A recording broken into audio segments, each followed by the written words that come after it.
What's up, y'all? It's me, Tasha C. And this particular video, y'all, will be reviewing Love and Hip Hop with Season 5, Episode 12. And by the way, y'all, shout out to my YouTube fam. And that noise y'all hear, boom, boom in the background, is fireworks. It's 4th of July. If y'all notice, I do have a couple of subscribers, supporters, I like to call them YouTube fam, that don't live in the United States, and they may not know July 4th. And I wonder, what's that gunshot? She just let it film in the background. No, y'all, it's just that. Let me see. I got this over damn sprinkled sequin shirt on, and let's get into it, y'all. It looked like next week finally is the season finale coming up, and everybody's fighting. But I do feel this episode was sponsored by Black Thong, Women Thongs. Where there was at least 3 present with thong swimsuit outfits on during this episode. So we are sponsored by Women's Black Thongs, okay? Here, whether it's going on, like I said, was Boss Blade. Let's get Rashida and Kirk and their daughter. I have to get the child's name, and I'm not going to sit here and remember it. It starts with a K. I know that much. I think her name is Kari or something like that, but I don't like mispronouncing people's names, okay? Anyways, they're showing a new house. They finally still working on Kirk and Rashida, right? And they are, their daughter, I mean, that's where she's a stepdaughter, or star, whatever, but still a daughter, you know what I mean? But the daughter comes in like, okay, am I going to get the other house, blah, blah, this is the studio, this is where I'm supposed to live at, and obviously, I don't know where she's supposed to be going, but they're like this, no, you can't stay in the homes, they're downsizing to 2 homes, they're doing artist development, so they're moving in their artist that's named Sam. She's supposed to come to New York and down there. Like I said, wasn't Ashley Nicole, and I keep repeating this because she just went in thin air. Maybe she was there really just to spice up the show last season. Where the hell is she at? And they're doing development. She gonna be up there working at Preston and everything, okay? But she's staying there, and that way they can develop their artists and stuff. Okay. But anyways, she's like this when they first even told her, I ready to sign D-Lo. She wants to sign a D-Lo so badly. But they're like, no, she ain't ready. So already she was some type of way. She wanted to stay in their condo, but they let it be known again it's $3,500 per month. So I guess unless she paying it for herself, no. So she at the store later on, like I said, we see Sam. Because like I said, I'm gonna fast forward because it's okay. This should have been the episode where I should have had the Gallo Moscato. Okay. She's like this. Mad because she's bratty and stuff. She knocking stuff over and all this shit. Unnecessary. Just acting like a damn brat. You know what I'm saying? Like the new clothes that just came out, a new pair of Jordans, some shit. Or something, you know what I'm saying? Or just like something new that she didn't get that day. She had to get it the next day. Not when it came out, some shit, okay? But she's mad, and she's acting bratty, and even when the girl comes in to introduce her, because like I said, the girl's like, I'm moving here permanently, blah, blah, blah, and I'm going to work in prison. She's like, basically get attitude, walks out, she's like, peace, and whatever, y'all, you gonna act that way, blah, blah, blah. But she feels offended, like, this girl's basically pressing on her life, okay, and they're sitting here and catering to some stranger bitch, I guess, in their opinion, shout out to Brian B. Y'all watching me stupid music, but you're just some chick you don't know. You know what I'm saying? She's here. We don't know you, okay? And she feels offended by that. So, but they like, oh well, whatever. And she ain't ready, and she walks out store, and I guess has her walking papers and go. There's another scene. Let's get fast forward. We got Mama D. She getting them nerves. I forgot to mention the nerves on her back or something. Her nerves are bad. So now she's on crutches. She talks to Young Jock about working with him for the past year and a half in the project. Because, Scrappy like, we 2 different genes and I ain't down with it. And she talks to Young Jock about it. Again, her husband gets brought up and she let it be known that he got a tracking device. He ain't doing what he's supposed to do in her pocket and not doing all he can to her pocketbook. Okay, if you know what I mean. So, even she talking about she gonna slice and dice with a butter knife his balls, and then she found out he fucking with somebody else, whatever. Young Jock, before she says it's coming about slicing diamond and revamping Lorena Bobbitt, if y'all remember her thing. He's up there saying about suggesting a new electric slide and talking about her situations. Do you have something to talk about? That's when she brings up Ernest and everything. We see in a later scene, she goes to Rashida's mom. Ernest kids meet up with her to talk to her about how they're doing. And Quist on cue. It's like the tippy toe mystery music, Scooby Doo again. And we see Mama D creeping in the window. We see in the corner. And she's up here creeping in the corner and showing herself practically like, we can't see you. We can see you.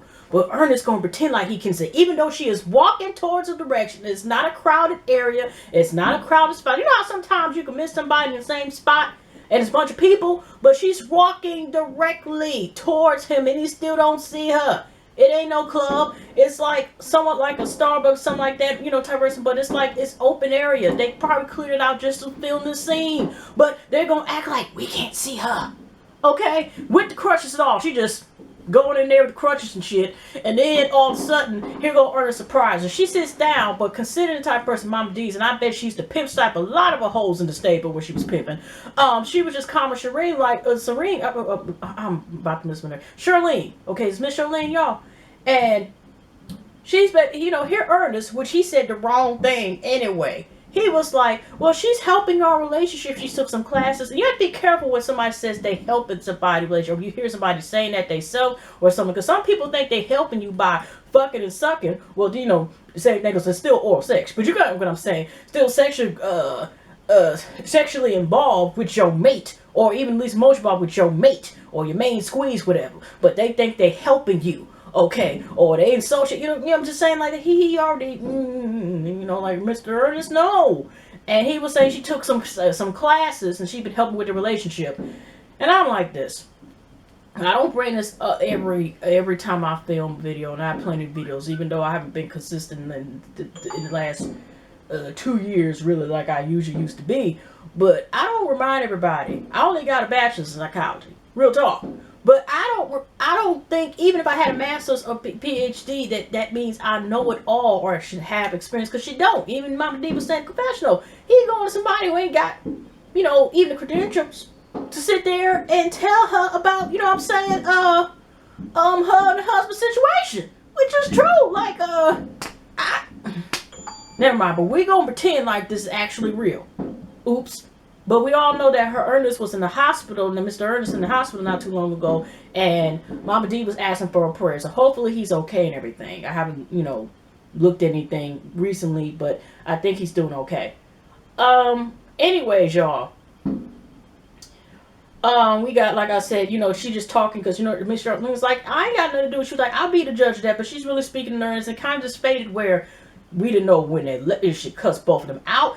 She got feathers coming out her purse. Nothing, okay? It just ended where it's like, okay, so... alright, did you cuss out? Did y'all reconcile? Whatever? Because Ernest said, they talked to the preacher and it didn't work out, okay? As far as, like, the communication is still messed up. Because, like I said, Ernest is still taking the bus. And he ain't even lied that he was at work when he went to go meet with Miss Charlene, okay? And, even Jock said when Mama D was talking about the GPS device, and even Jock's like he probably's working all this time trying to save for a vehicle and stuff. And when she met or caught Ernest and Miss Charlene, it's like she let me know, yeah, I got GPS device and stuff, and Ernest just feels some type of way. She's sick and tired. He only pays a couple bills, doesn't pay all the bills, or pay all the bills or something. You know what I'm saying? Go Dutch, whatever. Okay. So we're just gonna go by that. Okay, insane. Now, these last two things, kind of Stevie J's like partially divided in LA. And it's Grammy week. We got Jocelyn. I forgot to mention last episode because, like I said, I didn't see the first 10 minutes how Jocelyn had this, this premiere or something like that, the wristwatch controversy photos. And she's like, she got some prizes, basically some more surprises, whatever, Stevie, but she's like, she's sick and tired. The same with wine and stuff, right? Mimi is with Tierra, Scrappy, one of Scrappy children's, one of his children mothers, that's on the show, right? She's showing a good time in LA. Where's Erling? Where her friend Miss A at? I'm just saying. But she's showing a good time. They go to a comedy thing, which before previous show, like I said, it was sponsored by Women's Black Thongs. Here Carly talking about, she's still trying to decide what she wants to do with life. And, she's, just deal with, how she's still missing her friend, Scrap, or something like that. I'm just like, whatever. But the slow motion shows Carly Red also long, lingerie set. when she's thinking about what she's going to do with the life situation. They go to a comedy event, and we see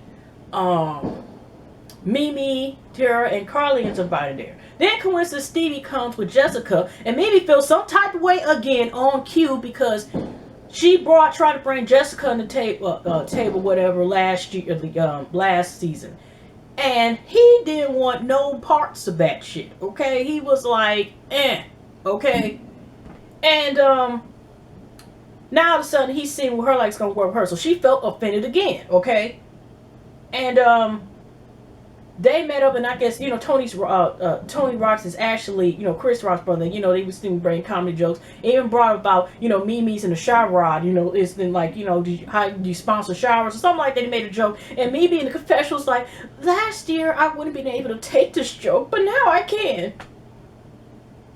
Okay, we just gonna keep going, whatever. So coincidence, like I said, got all this awkwardness. And Carly's in the confessional saying like she didn't give a fuck about Tommy's ass knowing about ghetto gut rat ass knowing about the shit. But she feels she should tell Tierra about what is going on, right? And I'm thinking like, okay, well I still just see, and I'm sorry, spoiler alert, the bitch didn't say nothing to Tierra yet about if she's was messing around with Scrap. But she feels like she should come to her more as a mother and tell her, yeah, I've been smashing your man, your ex-man, whatever. I don't know you were so fucking with or not, but he said to me that he wasn't. She hasn't said that comment yet, but we see in the next episode, I think she throws a Carly Red, prepaid PayPal cards and a check and go card right into the pool next episode, okay? So now all of a sudden, we got, like I said, Carly had also reminded us that she has 2 stores in LA, that miscellaneous shit, right? Now, we go, like it's the after or whatever, they're at the bar. And, Mimi sees Steve, and they're like, hi, everybody saying hi, whatever.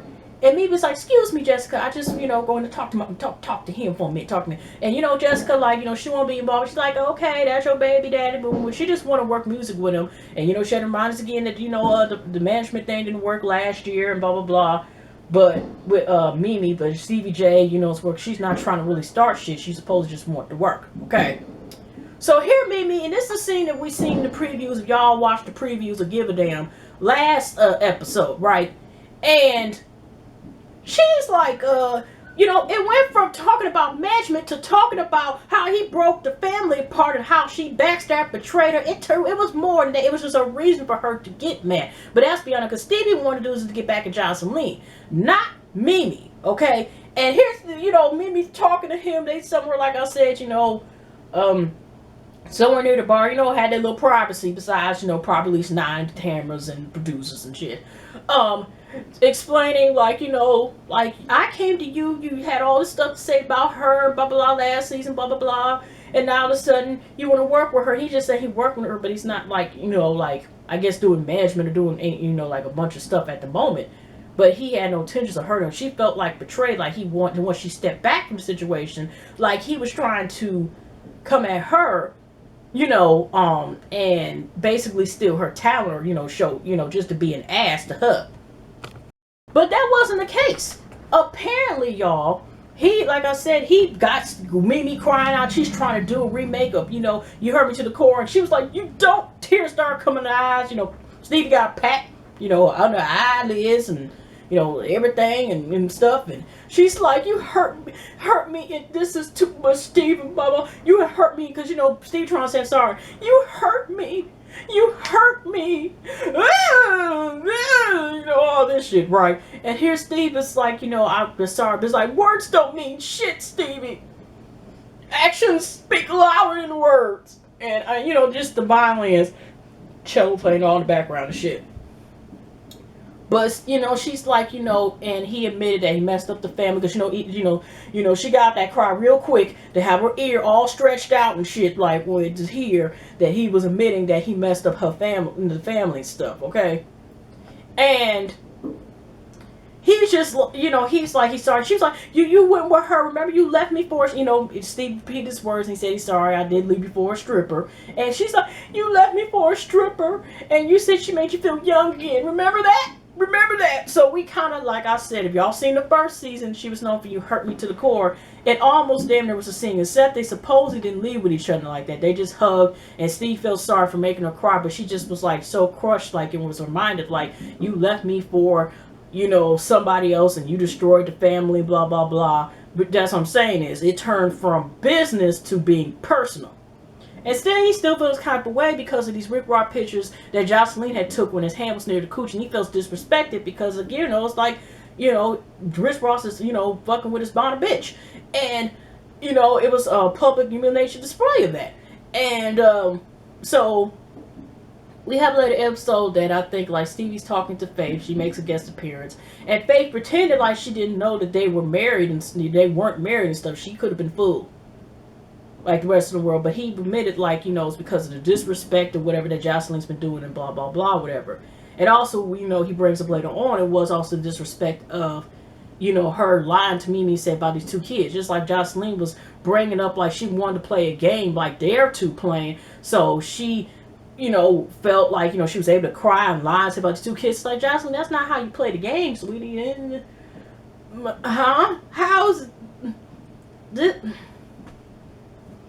Okay, but anyways, y'all, we got a later scene where, like I said, Stevie stayed in one of his boys, Tony De Niro's house, whatever, right? He invites Jocelyn over, and I didn't pay attention. Jocelyn was wearing something. It's her usual, clothes. I don't know whose clothes she usually wears, but if she comes out with a long clothing, lingerie / I'm gonna pass it as clothes I should wear outside in the daytime with regular clothes, she should do that. I mean, she's responsible, like I said, lingerie and everything. Jocelyn Body Works or something. I don't know.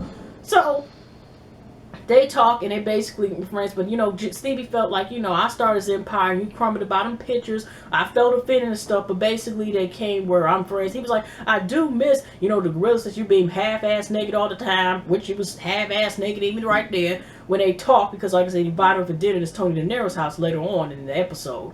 And he's like, but he has to say, right is wrong. It's like, yeah, he misses the, the perks. Really, a lot of it was like physical and, sex and everything. But it's like, right is right and wrong is wrong in terms he still feels disrespected. Like, don't you ever take a picture like that again, blah, blah, blah. Even though Jocelyn feels the type of way, like, why he should be offended. But they end up supposing a good note. And Jocelyn, they hugged. And Jocelyn had a treat. If y'all remember, I already knew what she said before then. But most of us remember when she said, I think last season, the treat is called for extra coochie is on the way. Okay? That's going to be invited into the bedroom for that evening. Or at least an hour or 30 minutes. I don't know. So, Johnny comes in, y'all. And already, she like this. She was drunk as fuck. Coming in there just like, and she looking Vivid Entertainment ready. If y'all seen a couple porns, Vivid Entertainment ready, because she already got the fucking booze on. It's a pool party, but she look like she gonna fuck in the pool, okay? Again, Jocelyn stand up, we see nothing but, like I said, backed on her ass show, and here goes Tommy like, yeah, he just coming in there. Even Stevie, instead of himself, even though he got the liquor out for them, I guess, to take to themselves, he kind of felt uncomfortable to a certain extent, at least at that moment, thinking about Scrap. And I guess engaging as far as physically engaging in the sexual way. But here he's taking off Jocelyn's, just dress, some cover up of, I don't know, dress thing. And he's talking about, Tommy in the confessionals is kind of like, they never confirm if Jocelyn and Tommy already had sex. But Tommy in the confessionals now is saying, like, she just really will mess with Jocelyn, but she kind of feels uncomfortable about doing it with Stevie all of a sudden. And Stevie kind of feels kind of weird about it too, even though he ain't telling her to put her clothes on. Because like I said, she had a swimsuit with her ass was out to the point where she leading, I guess it was too much ass cheeks that they blurred out, Tommy's ass, okay? So, like I said, so she's fucked up, whatever, and they're talking, and even Jocelyn puts it like, we could do some incest, because that's all, because Tommy like, that's my uncle. I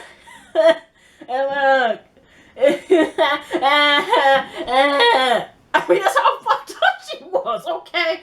So it shows like, here go Tommy taking off, half her swimsuit is off, whatever, and Jocelyn just basically just has a thong going, but it looked like they're walking off, and Stevie's like in some poor version of Twilight Zone, but we don't know if he goes up the stairs or not to watch or engage or nothing. Again, it's kind of like some type of cliffhanger. Maybe we might get something on the next episode. Okay. So anyway, because like Jocelyn said, she's going to embarrass Tommy to think like, oh, you gonna think you gonna fuck with my husband, blah blah blah, and all that, and you supposed to be there for scrap, and you up here doing this shit. So she's basically pimping her the hell out. Okay, all right, but like I said, so the last scene is we have Carly Red, and she went through Carly's phone because I forgot to mention.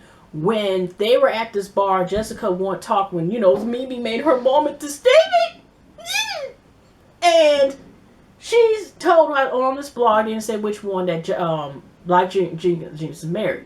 Now, Carly Red explains now they do have an open relationship, but at the same time they still respected the rules, whatever. So she felt offended, like she don't do married men, is what she thought when Jessica told her this information. Now, she didn't cuss Life Jenkins at the hotel when she found out about this in the room. But she did go and find this girl's account with this. I think she's from ladies from Germany or something like that. And she said like it was married. They were married. So she felt some type of way. She met like at the last scene in this park, whatever. And Life Jenkins, let me know like, oh, you thinking it so it's married with a question mark, blah, blah, blah. So they basically trying to dispute whatever the thing is. But Life Jenkins lets her know that he'd been hearing about her with this dude scrapping you people with scraps. Like, Life Jenkins said in confessionals. Now, I be messing with, some time two girls, but she never want to admit that when she be dipping and dabbing and be, messing with other guys or whatever. You know what I'm saying? And they basically, Life Jenkins thinking about the situation where they're at now. Carly, like I said, feels some type of way. And here Carly's an explanation that she's trying to claim a scrap. Like, Scrap even helped me change my tire. Bitch, they got AAA. Is AAA is only in Michigan? Is that the only place? If y'all, please tell me, do they have AAA in other places? Because the way she was like, he came and he got my car. Since Carly wants to remind us how her business is doing so well, it should not be a problem. Either it's included with her insurance or at least to get a card that got AAA on it. And that gives you at least 6 tolls or at least Sam's Club Plus. Shit, they got still like that package, whatever. They can get your tire fixed and stuff too, but somehow Scrap also fixed the tire, and he, told her she was too drunk, and so he told her to go to the hotel. Remember what she was gladly paying for and stuff, whatever, and got Chipotle the next day? That's what the hell she was going by. Even Life was just shaking his head, whatever. But at the end of the episode, that's where we seen the scene, like, about where he wants to think about going to relationship. But based on, spoiler alert, what we see next episode, again, it's like, here she gets to the proposal, and somehow Carly, right before the ring is given to her, her aura fucks it up. Okay, it's like the Black Widow that somehow this is second engagement, also with a man that was on Love and Hip Hop that was trying to propose to her, which Benzino is still there. He changed his fucking mind. Same with Life. He seemed like they have an argument and he changes his mind again. But before he opens up the ring show where he want to take a relationship, then she falls and faints in the episode. And that's how I got y'all. This episode was But I'm wondering how the reunion's gonna turn, y'all. But anyway, y'all have a pleasant week, pleasant night, pleasant weekend. If you like what you see, go ahead, subscribe, y'all. And I'll see y'all next episode. Hugs and love. All right.